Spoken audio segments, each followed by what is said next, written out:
Chapter 288. Progress Report.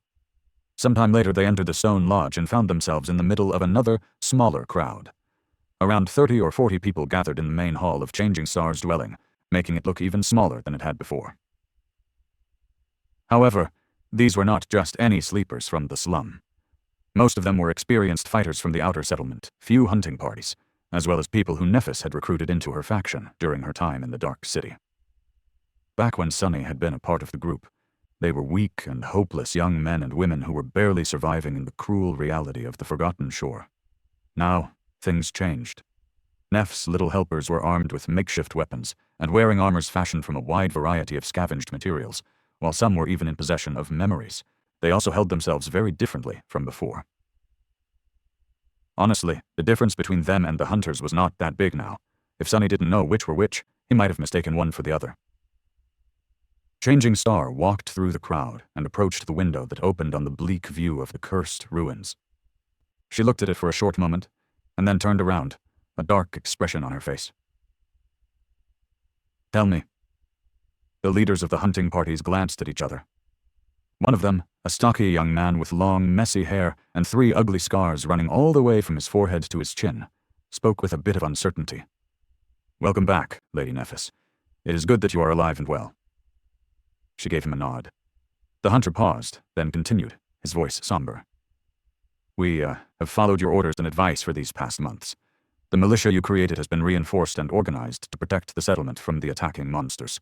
With the memories you and your cohort hunted for us in the ruins, the casualties were low both among the watchmen and among the civilians. Compared to before, I mean." Changing Star remained silent and just stared at him. The young man sighed.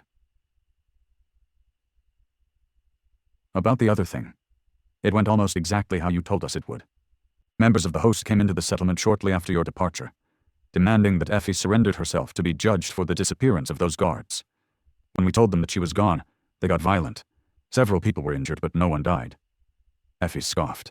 The hunted gave her a complicated look and scratched his cheek. "After that, they would come again every week or so, hurt a few people and break things, always with the same demand. But we kept our cool and just, well, took it, like you told us to do. That seemed to only make them angrier, but they had no real reason to escalate things. In the end, they just settled for making our lives difficult and pushing people around." The tall huntress shook her head. "What's with the people foaming at their mouths to greet me? What's that really about?" The young man looked down in embarrassment and cleared his throat. Well, you see, the more the castle proclaimed that you have to answer for the murder of those guards, the more people in the settlement became, how do I say this, appreciative of you." Effie looked at him with a perplexed expression. "Because I am beingly unjustly accused?" He smiled sheepishly. No, actually the opposite. They really appreciate the fact that you had, allegedly, killed 6 guards. In fact, their only regret is that you didn't kill more. There are tales about how exactly you dealt with them, too, one more colorful than the other. The most popular one is that, the guards wanted to rob you of your honor, so that's why you had to teach the castle folks a lesson." The tall huntress blinked. "My honor? Since when do I have honor?" The young man grinned. "Hey, don't look at me, I did not come up with this one, all right? Blame Park, it was his idea." Effie looked darkly at another hunter, who just shrugged. "Lady Nephis told us to do our best to make people in the settlement root for you. It worked, did it not?" The unruly huntress rubbed her face with an exasperated expression. "But I didn't kill them, though." The hunter looked at her with no humor in his eyes. "Who cares?" Effie opened her mouth to say something, but Nephis interrupted her. "Time is short. Don't waste it on useless chatter." Then, she turned to the hunter with scars on his face and asked, "What about my last instruction?" He frowned, then took out a small wooden box from a leather pouch tied to his belt. The young man held the little box like it was the most terrible nightmare creature. Handling it with extreme caution, he approached Nephis and handed it to her. There were drops of sweat on his forehead. "This is what the person from the castle brought. I don't know what they used to make Hyde create that thing, but the result was exactly as you wished, at least according to the note they left." He hesitated. "The box and the note simply appeared on my pillow one day. I almost died of a heart attack when I read what that thing is supposed to be." Sunny stared at the box with interest. Hyde was one of Gunlaug's lieutenants, a young woman in charge of the artisans. Her aspect ability allowed her to manipulate certain qualities of plants, which was of tremendous use here on the Forgotten Shore, where the food was scarce and monotonous. But what could Nephis want from her that was so important? And why was the hunter so scared of the little box? Carefully taking it, Changing Star looked at the box for a few moments, and then handed it to Castor. You know what to do. With a short nod, Castor walked toward the door and disappeared.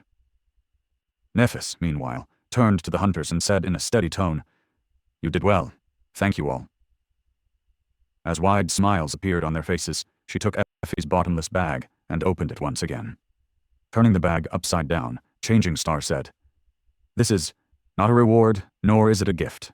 This is just something that all of you deserve, and going to need very soon. A moment later, a river of glimmering crystals flowed from the bag, scattering on the table's surface. There were hundreds and hundreds of them, each shining with subtle, alluring light. Soon, the crystals spilled over the edges of the table and fell to the floor. A few moments later, more than 1,000 soul shards appeared before the stunned people who were gathered in the room. The bottomless bag finally ran empty. Night. Sunny stared at the tall pile of shining crystals and sighed. Back before all of this had started, he had a pile like that of his own, only much, much smaller. His pride and joy. It was all gone now, sadly. What a sight, and I thought I was rich.